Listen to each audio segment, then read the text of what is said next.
സുമാരുള്ള സാറേ, ഒന്നിങ്ങ് വന്നേ. എന്താടാ? ഒരു വിഷമം പറയാനുണ്ട്. എന്ത് വിഷമം? സൂപ്രണ്ട് സാറിന്റെ വീട്ടിലെ പണിക്ക് ഡോക്ടറെ മാത്രമേ കൊണ്ടുപോകുള്ളൂ? അയ്യോ, അങ്ങനൊന്നുമില്ല. ഞാനും ശരിക്കും ശിക്ഷ ഇട്ടിട്ടാണ് ഈ ജയിലിലേക്ക് വന്നത്. എടാ നീയേ, നിനക്ക് വിഷന്നാലുണ്ടല്ലോ സാറിനെ സാറിന്റെ കുടുംബത്തെ പിടിച്ച് ഒന്നിച്ച് വിഴുങ്ങും. അതുകൊണ്ടാ കൊണ്ടുപോകാത്ത. എന്നെ പറ്റി അങ്ങനത്തെ ചീത്ത ചിന്താഗതിയൊന്നും സൂപ്രണ്ട് സാറിന് ഉണ്ടാവില്ല. ഒരു പക്ഷേ അങ്ങനത്തെ മോള് വല്ല പരദൂഷണം പറഞ്ഞിട്ടുണ്ടാവും. അത് അങ്ങനത്തെ മനുഷ്യ പറ്റില്ലാത്ത ഒരു ജന്തുവാ. നിന്നെയൊക്കെ എങ്ങനെയാടാ വിശ്വസിച്ച് വീട്ടിൽ കയറ്റുന്നത്? എന്റെ പോക്കറ്റ് വരെ അടിച്ചവനല്ലടാ നീ. ഒരിക്കലും വിശ്വസിക്കുന്നവനെ ചതിക്കുന്നവനല്ല ഈ റപ്പായി. അങ്ങനെ ഒരുത്തനായിരുന്നെങ്കിൽ ഒരിക്കലും ഞാനിവിടെ ഒരു സ്ഥിരതാമസക്കാരനാകുമായിരുന്നില്ല.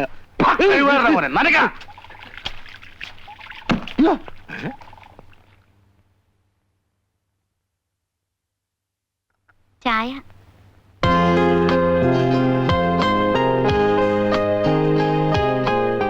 ചൂട് പോകുന്നതിന് മുമ്പ് കഴിക്കേ. ഞാൻ അന്നേ പറഞ്ഞില്ലേ മാധവൻകുട്ടി, ഇവിടെ ഇത്രേ ഉള്ളൂ. ചായ കുടിക്കും.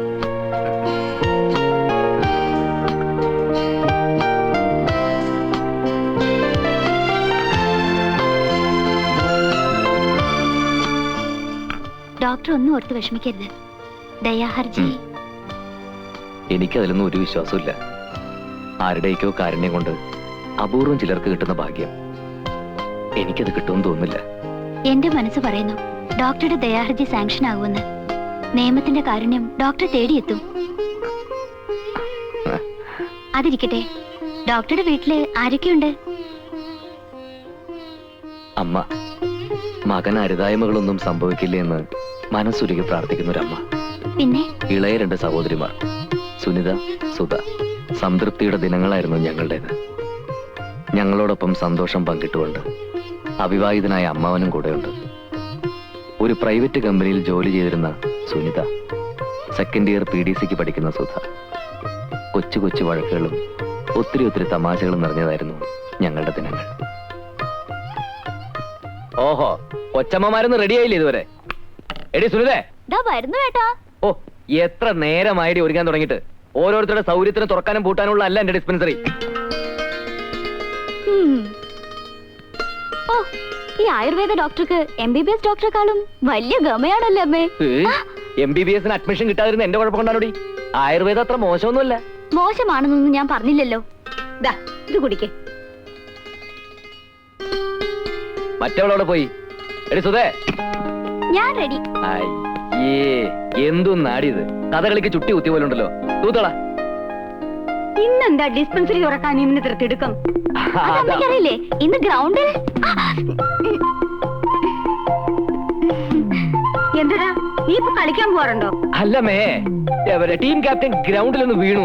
പുള്ളിക്കാരൻ ചികിത്സിക്കുന്നത് നമ്മുടെ ഡിസ്പെൻസറിയിലല്ലേ? അല്ലേ? അതെ അതെ. എന്നിട്ട് അയാൾക്ക് സുഖമായോ? പിന്നെ വളരെ സുഖമായിട്ട് വരുന്നു. ബസ് ചാർജ് വർധന നടപ്പാക്കും വകുപ്പ് മന്ത്രി. മന്ത്രി നടപ്പാക്ക് കിടപ്പാക്ക് എന്ത് വേണേലും ചെയ്യട്ടെ. അമ്മാവൻ ആദ്യം പിടിക്കുന്ന എന്തിനാ? നമുക്ക് കാറുണ്ട്, അതിൽ പോവാം. വാ. എങ്ങോട്ട്? നമ്മുടെ ഡിസ്പെൻസറി ഒന്ന് പെയിന്റ് ചെയ്യണം. പോകുന്ന വഴി അമ്മാവൻ ഇറങ്ങി ഏതെങ്കിലും ഒരു പണിക്കാരനെ തപ്പിയെടുക്കണം. അത് ശരി. ഭാഗരതി, ഒരു ഉടുപ്പും കൊടുത്ത്. നമുക്കേ ആ തൊളവായ ഭാസ്കരനെ വിളിക്കാം. അവനാണെങ്കിൽ 2 ദിവസം കൊണ്ട് പണി തീർക്കും. മിടുക്കനാ. ഇങ്ങോട്ട് കൊണ്ടുവാ.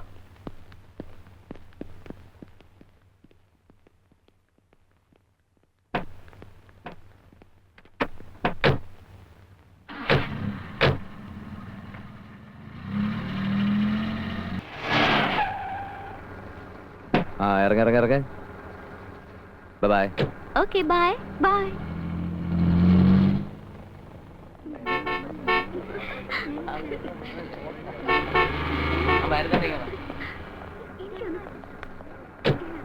വൈദ്യരെ, sorry for the delay.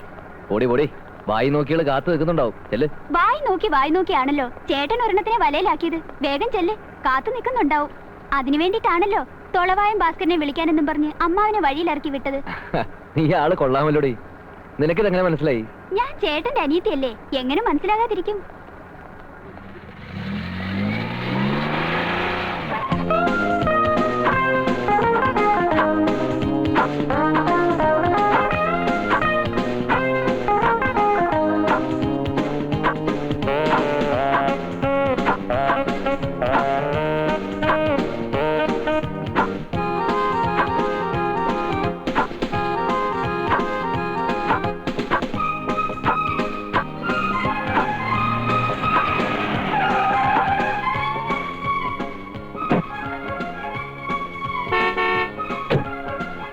Okay okay okay ചെല്ല് ചെല്ല്.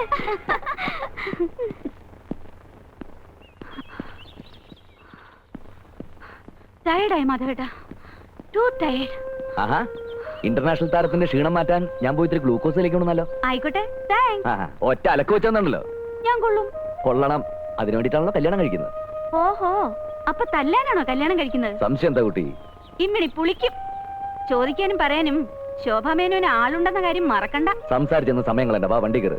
മാധവേട്ടാ, എനിക്കൊരു കാര്യം പറയാനുണ്ട്. എന്താ? എനിക്ക് 1-2 പ്രപ്പോസലുകൾ വന്നിരിക്കുക. വളരെ നല്ല കാര്യല്ലേ, നല്ലൊരെണ്ണം നോക്കി നടത്തി തരാൻ പറ. സീരിയസ് ആയിട്ടാ പറയുന്നത്.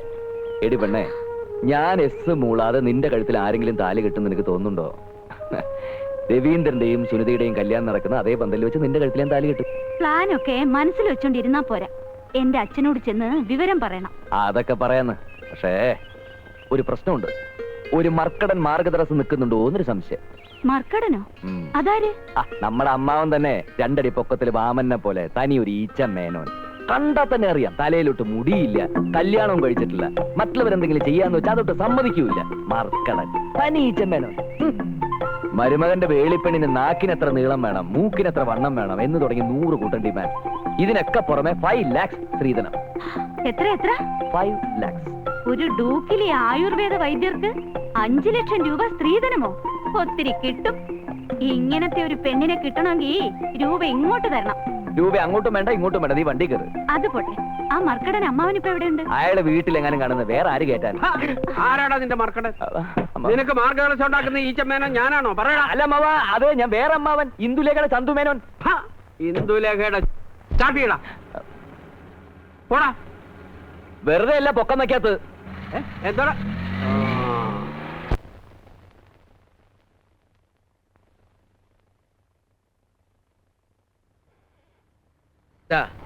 നീരുള്ള ഭാഗത്ത് 3 നേരം പുരട്ടി ചൂടുവെള്ളത്തിൽ കഴുകി കളയുക. കഴി കളയാനെ പിന്നെ ഇതിനെ പോരട്ടണേ. അങ്ങോട്ട് പറയണത് കേട്ടാ മതി. വെറുതെ അല്ല ഭർത്താവിന്റെ കയ്യിൽ നിന്ന് ഇടയ്ക്കിടയ്ക്ക് കിട്ടണത്. ഇനി അടി മേടിച്ച് ഇങ്ങോട്ട് വരണ്ട, പോയിക്കോ. വായില നാവ്. അടുത്ത ആള് വരൂ. മരുന്നെങ്ങാനും മാറിപ്പോയി എന്തെങ്കിലും സംഭവിച്ചാലേ ജയിലിൽ പോയിട്ട് വരും. ഓ, ഡോക്ടറും കമ്പൗണ്ടറും വന്നില്ല എന്ന് വെച്ച് ഡിസ്പെൻസറി അടച്ചിടാൻ പറ്റുമോ? അതുകൊണ്ട് ഞാൻ തന്നെ കൈകാര്യം ചെയ്യാന്ന് വെച്ചു.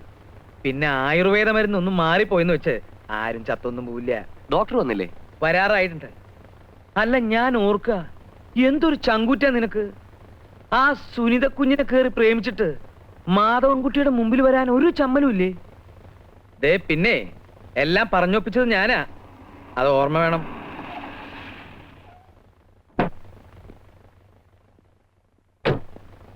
ആ, ഇരിക്കിരിക്കെ. Good morning. Good morning. എപ്പോ വന്നു? ഞാനൊരു 8:55 വന്നപ്പോ. രവീന്ദ്ര എപ്പോ വന്നു? ഞാൻ ഇതുവഴി പോയപ്പോ ഒന്ന് കേറിയതാ. ആ, രവീന്ദ്ര ഇരിക്കെ, ഞാൻ ഈ പേഷ്യൻസിനെ ഒന്ന് നോക്കട്ടെ. ചേട്ടാ, ഓരോരുത്തർ വിളിക്കേ.